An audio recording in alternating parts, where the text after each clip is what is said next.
अस्सलाम वालेकुम जी फ्रेंड्स। आज का जो हमारा टॉपिक है वो है फ़ोटो इलेक्ट्रिक इफ़ेक्ट, या इसको हम फ़ोटो इलेक्ट्रिक इमिशन भी कहते हैं। आज ये बहुत इम्पोर्टेंट टॉपिक है। इस पर हम वो ब्रीफली जिसे कहते हैं ब्रीफली बात करते हैं। इंशाल्लाह आपको लास्ट तक वीडियो देखिएगा। तो आइए स्टार्ट करते हैं। बिस्मिल्लाहिर्रहमानिर्रहीम। सल्लल्लाहु अला मुहम्मद सल्लल्लाहु अलैहि वसल्लम। सबसे पहले इसकी डेफिनेशन है, photoelectric effect is a phenomena, या is a system, या is a process. Photoelectric effect is a system, is a process, या is a phenomena in which electrically charged particles, electric ये मेन बात है इसमें, particles are released from or within a material when it absorbs electromagnetic radiation, या electromagnetic wave या electromagnetic particles. ये different, मैं वो आगे इसको एक्सप्लेन करूँगा क्या है। तो ऐसा सिस्टम, ऐसा प्रोसेस जिसमें इलेक्ट्रिकल चार्ज पार्टिकल्स मूव होता है कहाँ से, मटेरियल से। कब, जब इस पर कोई इलेक्ट्रोमैग्नेटिक रेडिएशन फॉल होती है। आप इधर इलेक्ट्रिकली चार्ज पार्टिकल की जगह इलेक्ट्रॉन लिख लेंगे ना, सिर्फ इलेक्ट्रॉन, तो ये 3 लफ्ज़ लिखने की ज़रूरत नहीं पड़ेगी आप लोगों को। सिर्फ यानी कि electric photo electric effect is a phenomena in which electrons are released, ऐसे भी लिख लिया जाए को तो कोई फ़र्क नहीं पड़ेगा, क्योंकि इलेक्ट्रॉन जो होते हैं वो भी इलेक्ट्रिकली चार्ज पार्टिकल्स ही होते हैं। अब इसकी सेकंड डेफिनेशन देख लें आप। It is defined as the ejection of electrons from a metal plate when light fall on it. बात एक ही है हमारे, ओके, मकसद एक ही है इस डेफिनेशन में भी, इस डेफिनेशन में, कि जब इजेक्शन ऑफ इलेक्ट्रॉन, इजेक्शन में अखराज, बाहर निकलना, रिमूव होना, इलेक्ट्रॉन जब रिमूव होते हैं फ्रॉम मैटर, कब, जब उस पर लाइट फॉल करती है, लाइट फॉल करती है, या इलेक्ट्रोमैग्नेटिक रेडिएशन फॉल करती है, या इलेक्ट्रोमैग्नेटिक वेव फॉल करती है, या इलेक्ट्रोमैग्नेटिक पार्टिकल फॉल करते हैं।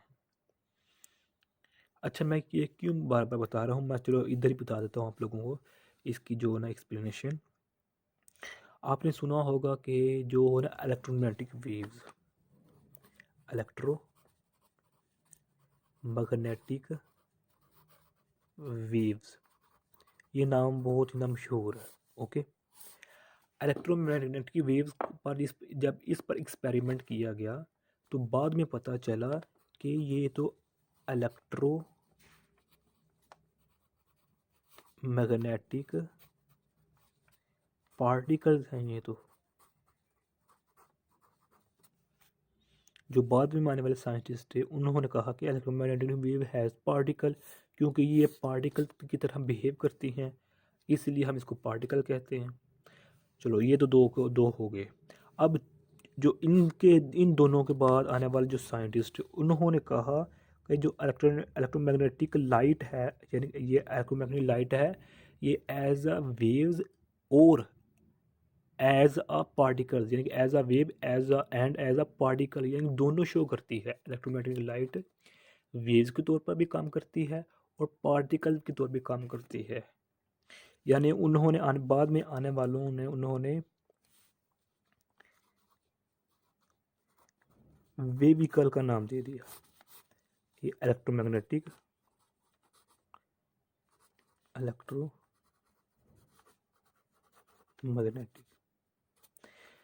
पहले वालों ने इलेक्ट्रोमैग्नेटिक वेव्स बताया, बाद में आने वालों ने कहा कि वेव्स नहीं, ये पार्टिकल्स हैं, क्योंकि ये पार्टिकल की तरह शो करते हैं। ये इसको प्रूव करेंगे इधर इस टॉपिक में, ओके। तो जो उसके बाद आने आने वाले साइंटिस्ट, उन्होंने कहा ये तो वेव भी और पार्टिकल भी शो करती है जो इलेक्ट्रोमैग्नेटिक लाइट है, इसलिए उन्होंने एक नया नाम दे दिया वेविकल। यानी कि ये वेव भी शो करती है इलेक्ट्रोमैग्नेटिक लाइट, और पार्टिकल भी शो करती है। ये असल इसलिए मैं ताकि इधर कह रहा हूँ। इसे हम इलेक्ट्रोमैग्नेटिक रेडिएशन भी कह सकते हैं, इलेक्ट्रोमैग्नेटिक लाइट भी कह सकते हैं, इलेक्ट्रोमैग्नेटिक वेव भी कह सकते हैं, इलेक्ट्रोमैग्नेटिक पार्टिकल्स भी कह सकते हैं।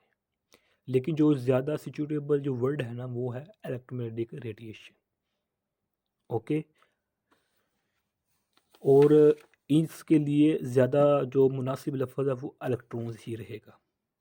ओके, चलो आइए आगे चलते हैं। आगे इसकी एक्सप्लेनेशन है।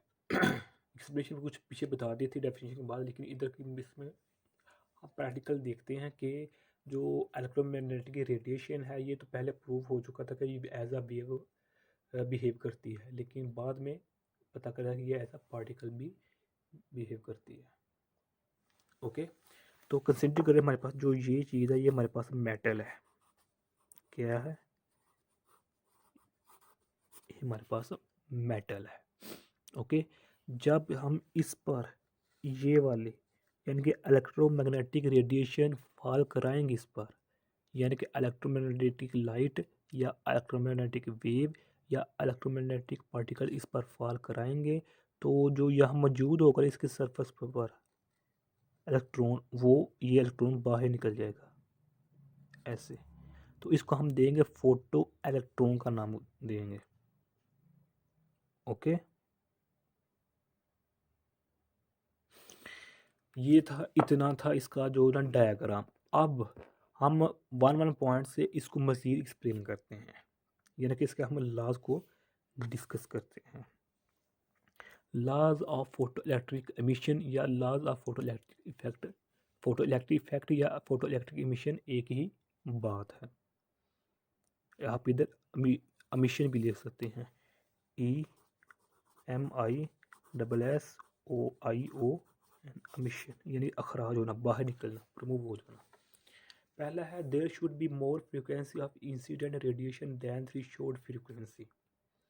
इसका क्या मतलब है कि जो इंसिडेंट रेडिएशन है, इंसिडेंट रेडिएशन मीन जो ये आने वाली जो रेडिएशन है इसकी फ्रिक्वेंसी मोर ज़्यादा होना चाहिए कि इससे दैन थ्रेशोल्ड फ्रीक्वेंसी, यानी थ्रेशोल्ड फ्रीक्वेंसी से जो है ना, थ्रेशोल्ड फ्रीक्वेंसी से इंसिडेंट रेडिएशन की फ्रीक्वेंसी ज़्यादा होना चाहिए, तब हमारे पास जो इलेक्ट्रिक फोटो इलेक्ट्रिक इफेक्ट है वो हमारे पास प्रोसेस होगा, अदरवाइज नहीं होगा।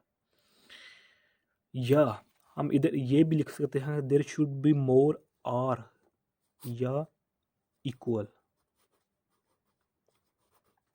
देयर शुड बी मोर या or equal frequency of incident radiation than threshold frequency.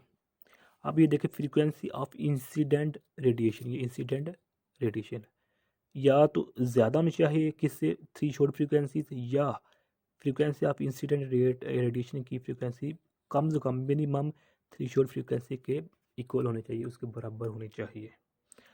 अब हमें ये तो पता होता है फ्रीक्वेंसी जो हम ये इलेक्ट्रोमैग्नेटिक लाइट इस पर फॉल करा, इसकी हमें तो फ्रीक्वेंसी का पता होता है, या इसको हम रिड्यूस या इंक्रीज़ कर सकते हैं, डिक्रीज़ या इंक्रीज़ कर सकते हैं। लेकिन हमें जो थ्रेशोल्ड फ्रीक्वेंसी होती है इसको क्या बला है, ये क्या चीज़ है? थ्रेशोल्ड फ्रीक्वेंसी वो फ्रीक्वेंसी होती है जो कि सरफेस मेटल यानी मेटल के सरफेस से किसी एक इलेक्ट्रॉन को बाहर निकालने में मदद देती है, यानी कि the minimum frequency which is required to remove one electron from the metal surface is called threshold frequency। Okay, तो जब ये इंसिडेंट आने वाली लाइट की फ्रीक्वेंसी थ्रेशोल्ड फ्रीक्वेंसी से इक्वल, कम से कम इक्वल, मिनिमम इक्वल या इससे ज़्यादा होनी चाहिए, फिर हमारे पास जो फोटो इलेक्ट्रिक इफेक्ट है हमारे पास अकर होगा। ओके, अब आगे सेकंड पॉइंट देखेंगे कि सेकंड लॉ देखें, kinetic energy of photo electrons depends upon the frequency of photon not intensity of incident radiation. ये डी है, इंसिडेंट रेडिएशन। दोबारा फिर सुन लीजिएगा कि the kinetic energy of photo electrons, यानी कि जो ये फोटो इलेक्ट्रॉन्स निकल रहे हैं इनकी काइनेटिक एनर्जी डिपेंड करती है, उस पर इन्हिसार होती है upon the frequency of the photon. यानी कि जो हमारे पास ये लाइट आ रही है, फोटो इलेक्ट्रॉन्स की जो काइनेटिक एनर्जी होगी इनकी इलेक्ट्रॉन्स की, जो भी इधर से जितने भी इलेक्ट्रॉन निकलेंगे उनकी जो काइनेटिक एनर्जी होगी वो इस फॉल करने वाली लाइट की फ्रीक्वेंसी पर डिपेंड करती है। ओके, अब इसको एक्सप्लेन करने के लिए मैं थोड़ा सा ना आप लोगों को इसकी हिंट देता हूँ। ये देखें, सपोज करें हमारे पास ये ना मेटल है, वही डायग्राम बनाऊंगा। अब इसमें एक बात ना वो अपने पल्ले बांध लें, अपने जहन में बिठा लें कि जो ये इलेक्ट्रोमैग्नेटिक रेडिएशन होती है ना, ये लाइट की सूरत में ही होती है। सबसे इम्पोर्टेंट बात जो इस टॉपिक में है वो यही है कि जो इलेक्ट्रोमैग्नेटिक रेडिएशन इस पर फॉल कर रही है सरफेस मेटल पर, ये लाइट की सूरत में नहीं होती, यानी कि कंटिन्यूस नहीं होती, बल्कि डिस्क्रीट होती है। मतलब कि मिसाल के तौर पर ये हमारे पास लाइट है, यही लाइट ले लें जो लाइट्स पर फॉल कर रही है मेटल सरफेस पर, ये लाइट इस सूरत में है, बल्कि ये लाइट ऐसी होगी।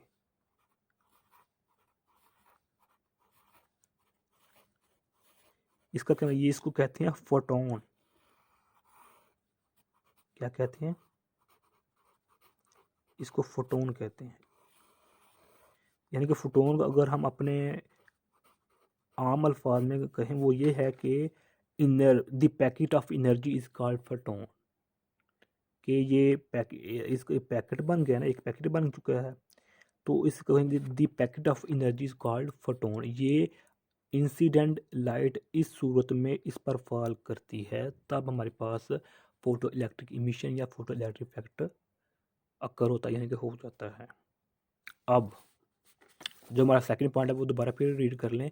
Kinetic energy of photo electrons, यानी कि जो ये फोटो इलेक्ट्रॉन जो बाहर निकल रहे हैं इलेक्ट्रॉन्स ये वाले, ये डिपेंड करते हैं upon the frequency of the photon, not the intensity of the incident radiation. Intensity पर नहीं बल्कि फ्रीक्वेंसी पर।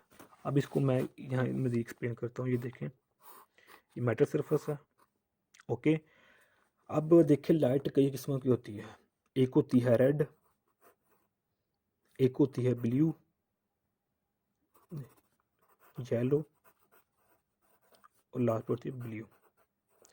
रेड की फ्रीक्वेंसी सबसे कम होती है, उससे ज़्यादा येलो की फ्रीक्वेंसी होती है, और सबसे ज़्यादा फ्रीक्वेंसी किसकी होती है? ब्लू कलर की, ब्लू लाइट की।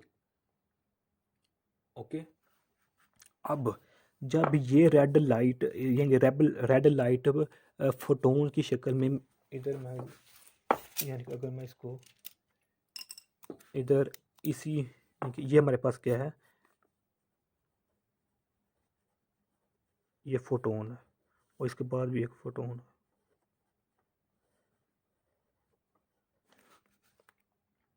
जो ये मैंने पैकेट बनाया है ना, ये पैकेट आप इसको इस तरह भी लिख सकते हैं।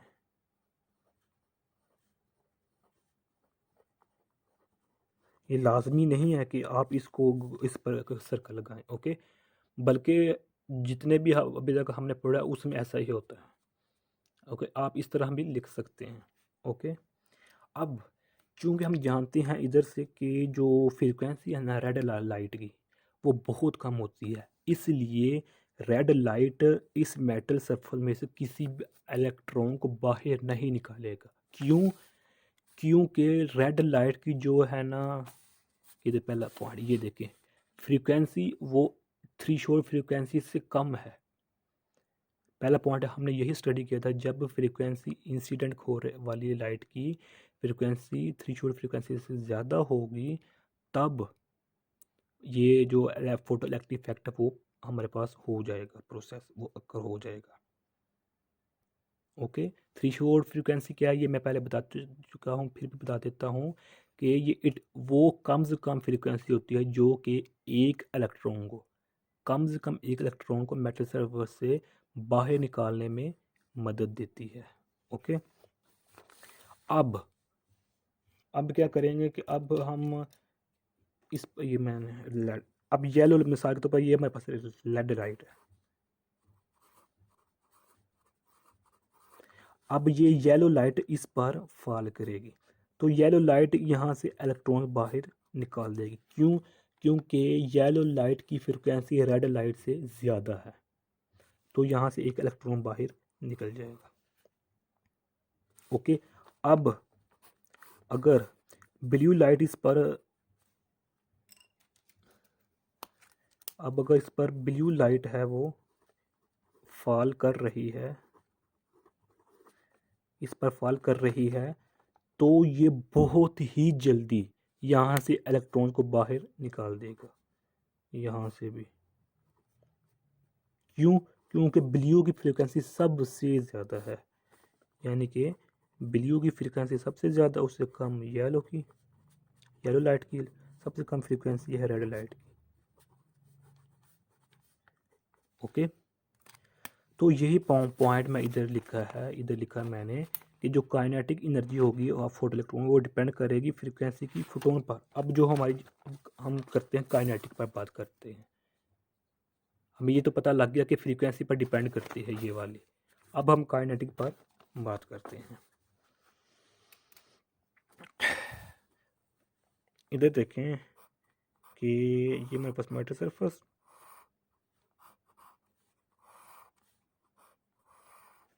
Okay, metal. अब मिसाल के तौर पर हमारे पास इधर हमने येलो और ब्लू ये दोनों लाइट यानी कि इलेक्ट्रॉन खारिज करती थी। सपोज कर इधर हमने एक जो थे ना येलो लाइट फॉल करवाई और एक इधर से, यानी कि इसके बाद फिर हमने इधर से जो था ना हमारे पास ब्लू लाइट, वो हमने इस पर किसकी शक्ल में, फोटोन की शक्ल में हमने ब्लू लाइट इस पर फॉल कराई और फोटोन की शक्ल में ही येलो लाइट इस पर फॉल कराई। अब जब हम सबसे पहले हम येलो लाइट, मिसाल सपोज ये येलो हमारे पास, ये हमारे पास येलो लाइट है किसकी शक्ल में, फोटोन की शक्ल में। ओके, जब इस सपोज करें, मान देते हैं, फर्ज करते हैं कि इसकी जो है ना फ्रिक्वेंसी वो है 12 हर्ट्ज। अब यूनिट आप इधर रहने दें, सपोज करते हैं, मान लेते हैं कि फ़र्ज़ करते हैं कि इसकी जो फ्रीक्वेंसी है वो 12 और थ्रेशोल्ड फ्रीक्वेंसी यहाँ होगी वो सपोज कर लेते हैं 6, यानी कि कम से कम 6 फ्रीक्वेंसी इधर होनी चाहिए, आने वाली इंसिडेंट के पास होनी चाहिए, जो कि कम से कम एक इलेक्ट्रॉन को बाहर निकाल सके, लेकिन इसके पास ज़्यादा है, यानी 12 डबल है। ओके, तो अब यहाँ से एक इलेक्ट्रॉन ये इंसिडेंट लाइट यानी कि फोटोन बाहर निकाल देगा, ये इलेक्ट्रॉन बाहर निकल गया। अब जो हमारे पास ये यानी कि इसके पास टोटल कितनी थी फ्रीक्वेंसी, 12, 6 यूज़ होगी एज अ थ्रेशोल्ड फ्रीक्वेंसी के लिए, यानी कि इलेक्ट्रॉन को निकालने के लिए, और 6 इसमें यानी कि 6 जो फ्रीक्वेंसी है वो इस इलेक्ट्रॉन में जमा हो जाएगी as a kinetic energy. Okay, अब चूंकि ब्लू लाइट है, ये ब्लू फोटोन है, ब्लू लाइट के फोटोन है, अब इसकी काइनेट, चूँकि हम जानते हैं काइनेट फ्रीक्वेंसी ज़्यादा होती है, मान लेते हैं इसकी जो है हमारे पास फ्रीक्वेंसी वो है 20। जब ये इस पर फर्क करके इलेक्ट्रॉन यहाँ से निकलेगा तो यहाँ 6 था, 6 + 14 = 20, तो 6 यूज़ हो गया एज अ थ्रेशोल्ड फ्रीक्वेंसी, यानी कि इलेक्ट्रॉन को बाहर निकालने के लिए इस इलेक्ट्रॉन को। तो इसमें जो काइनेटिक एनर्जी वो होगी 14, इसमें जो बाकी फ्रीक्वेंसी बची जाएगी वो यानी कि एनर्जी, यानी कि वो एज अ काइनेटिक इसमें स्टोर हो जाएगी। ये हमारे पास ये सेकंड पॉइंट था, ये वाला। ये देखिए कितना यानी कि लंबा है, 2 लाइनें हैं, लेकिन देखिए किस कैसा मवाद इस लाइन में बढ़ा हुआ है। ओके, अब जो थर्ड पॉइंट है वो है the number of photo electric electrons. हम फोटो इलेक्ट्रॉन्स को, यानी कि जो हमारे पास ये फोटो इलेक्ट्रॉन निकल रहे हैं, इसको हम फोटो इलेक्ट्रिक इलेक्ट्रॉन्स भी कह सकते हैं। Okay, the number of photoelectrons is directly proportional to intensity of radiation and does not depend upon the frequency। अब इसका क्या मतलब है, हम फिर सपोज करते हैं, ये हमारे पास मेटल है, ये हमारे पास येलो लाइट है जो कि फोटोन की शक्ल में है हमारे पास, और ये हमारे पास ब्लू लाइट है। किसकी शक्ल में, फोटोन की। ओके, अब जो होगी ना नंबर ऑफ इलेक्ट्रॉन्स जो यहाँ से निकलेंगे, यहाँ से बाहर निकलेंगे, वो डिपेंड करते हैं आने वाली रेडिएशन पर। यानी कि अगर आम अल्फाज में समझाऊँ ना इधर इसको, आम अल्फाज में वो यही समझ लें कि जितने फोटॉन्स होंगे ना उतने ही इलेक्ट्रॉन बाहर निकलेंगे। अगर आने वाली लाइट की फोटोन कम है तो कम इलेक्ट्रॉन निकलेंगे, और अगर आने वाली लाइट रेडिएशन के फोटोन्स ज़्यादा हैं तो इसमें से फोटोन्स यानी कि इलेक्ट्रॉन ज़्यादा निकलेंगे। ओके, शर्त ये यहाँ भी वही है कि जो आने वाली इंसिडेंट लाइट होनी चाहिए उसकी फ्रीक्वेंसी कम से कम थ्रेशोल्ड फ्रीक्वेंसी के बराबर होनी चाहिए। ओके, अब बहुत स्टूडेंट्स इधर जो मेन गलती करते हैं वो यही करते हैं कि काइनेटिक के लिए यूज़ कर लेते हैं कि it depends upon the number of electrons, number of photons, और इधर यानी कि लिख देते हैं इंटेंसिटी की जगह लिख देते हैं फ्रीक्वेंसी, यानी कि उल्ट कर देते हैं। फ्रेंड इधर लिख देते हैं इंटेंसिटी, इधर लिख देते हैं फ्रीक्वेंसी। ये इधर ध्यान कर लीजिएगा आप लोग अच्छी तरीके से कि काइनेटिक के लिए फ्रीक्वेंसी होती है और इलेक्ट्रॉन्स की तादाद इंटेंसिटी पर डिपेंड करती है। ओके, अब ये हमारे पास फोटो इलेक्ट्रिक इफेक्ट हो चुका है। अब इसकी जो मज़ीद इंफॉर्मेशन है वो मैं इधर कर देता हूँ। इम्पोर्टेंट इंफॉर्मेशन, ये भी अगरचे हमारा टॉपिक जो फोटो इलेक्ट्रिक का टॉपिक है वो कंप्लीट हो चुका है, अगर वो उसे एक्सप्लेन कर देंगे आप अपनी वर्डिंग में आपको टॉपिक कंप्लीट हो जाएगा, लेकिन ये भी उसका पार्ट है। ओके, चलो स्टार्ट करते हैं। Einstein explain point 2 last page, यानी कि जो हमने यहाँ सेकंड लॉ डिस्कस किया था काइनेटिक एनर्जी वाला, ये किसने डिस्क्राइब किया था, आइंस्टाइन ने। ओके, आइंस्टाइन ने जो लास्ट पॉइंट हमें पीछे डिस्कस किया वो स्टडी किया था, उस पर काम किया था, उसने यही कहा था। ये देखिए मैं उस पॉइंट यानी कि सेकंड पॉइंट को इधर मैं अपने लफ्ज़ों में लिख रहा हूँ, वो यही apart energy is used to remove the electron from the metal and the rest energy is given to the ejected electron as kinetic energy। यानी कि जो थी ना हमारे पास फ्रीक्वेंसी इलेक्ट्रॉन्स को निकालने के लिए वो यूज़ हो जाएगी, और जो उसके बाद बकिया रेस्ट एनर्जी यानी कि जो एनर्जी बच जाएगी, जिस तरह मैं पीछे की एग्जांपल दी कि अगर ब्लू फोटोन के पास फ़र्ज़ करते हैं 20 फ्रीक्वेंसी है तो जो उसमें से 6 फ्रीक्वेंसी वो तो इलेक्ट्रॉन निकालने के लिए यूज़ हो चुकी है, लेकिन उसके बाद जो 14 फ्रीक्वेंसी है वो as energy as a kinetic energy electron बाहर निकलने वाले रिमूव होने वाले इलेक्ट्रॉन में ऐड हो जाएगी। तो वही बात इधर मैंने लिखी हुई है। ओके, तो अब जो ये E is to h v, अब ये ई क्या है, ये एनर्जी है, और एच क्या हमारे पास, ये है प्लांक कांस्टेंट। प्लांक कांस्टेंट हमारे पास ये एनर्जी है। ओके, प्लांक कांस्टेंट इसकी एक स्पेसिफिक वैल्यू है। तो अब अच्छा, ये मैं क्यों बात यहाँ एक्सप्लेन कर रहा हूँ, क्योंकि ये एक क्वेश्चन बहुत मशहूर है कि आइंस्टाइन फोटो इलेक्ट्रिक इक्वेशन लिखिए, जो कि ये है। ओके, तो अब वही बातें हैं, बस यानी कि मुख्तलिफ अंदाज में एक्सप्लेन कर रहा हूँ कि मिसाल के तौर पर इधर ये हमारे पास क्या है, ये रेड है, ओ सॉरी ब्लू है, हमारे पास ब्लू लाइट है, इसकी फ्रीक्वेंसी एक्सपोज करते हैं 20 ही है, जो कि पीछे हमने एक्सपोज की थी।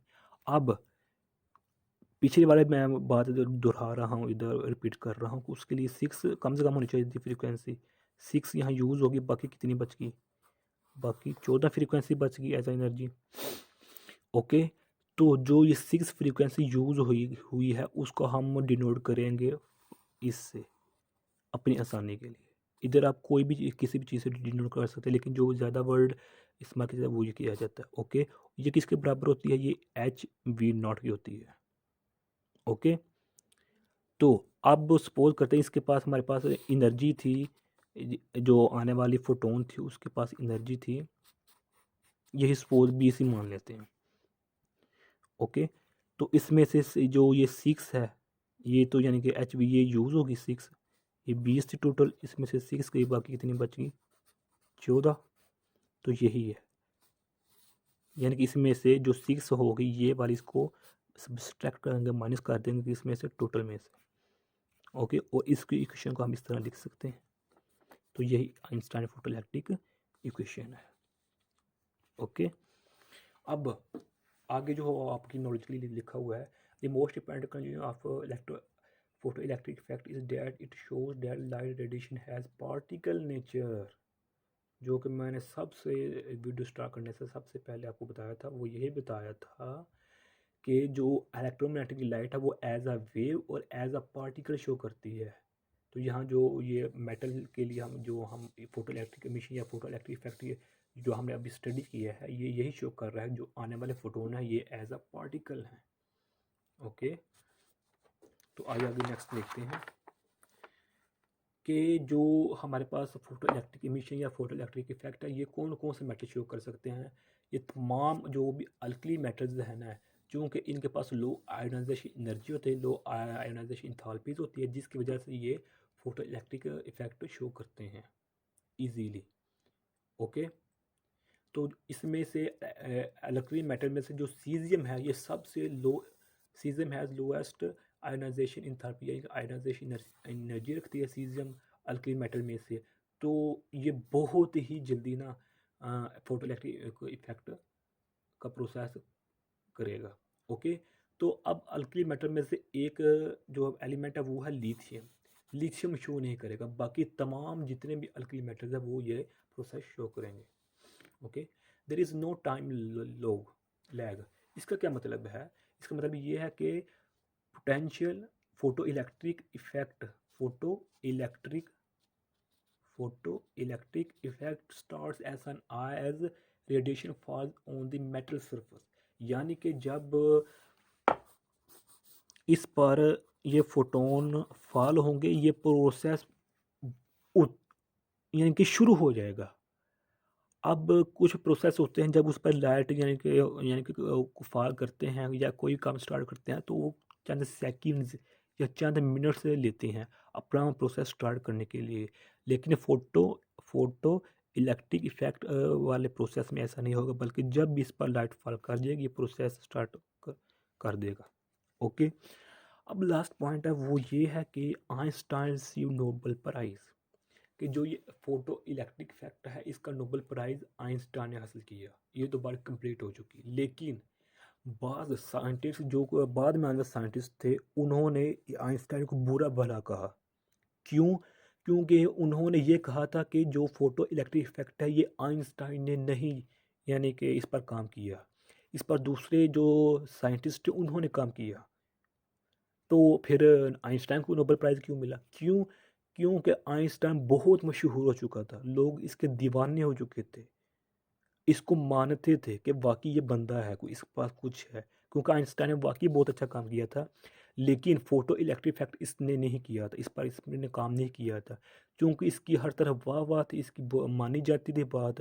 तो इसलिए इसने आइंस्टाइन ने बस अपनी ना जो ये इक्वेशन कहाँ से आई? ये इक्वेशन जिसने फोटो इलेक्ट्रिक इफेक्ट पर काम किया था उसने ये एक्चुअली ये इक्वेशन दी तो नहीं थी, लेकिन आइंस्टाइन ने उसके काम को यानी चोरी कर लिया था।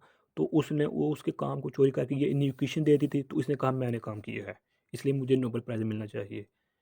तो लोग तो मानते थे, तो लोगों ने कहा ठीक है, आप लोगों ने आपने काम किया, जहाँ आपने इतने ज़्यादा काम किया ये भी आपने काम किया होगा। तो इसकी बिना पर आइंस्टाइन ने नोबेल प्राइज़ यानी कि ले लिया था। तो ये आज की वीडियो है, अगर चाहिए यानी कि वीडियो ये 30 मिनट्स की बन जाएंगी, 30 मिनट्स की बन चुकी है। तो अगर आपने अभी तक हमारे चैनल पाक MN अकेडमी सब्सक्राइब नहीं किया तो सब्सक्राइब कर दें, अगर वीडियो अच्छी लगे तो शेयर कर दें, लाइक कर दें, और कम से कम 3 फ्रेंड्स को शेयर भी कर दें। अपनी दुआ में याद रखिएगा मुझे। अस्सलाम वालेकुम व रहमतुल्लाहि व बरकातुहू।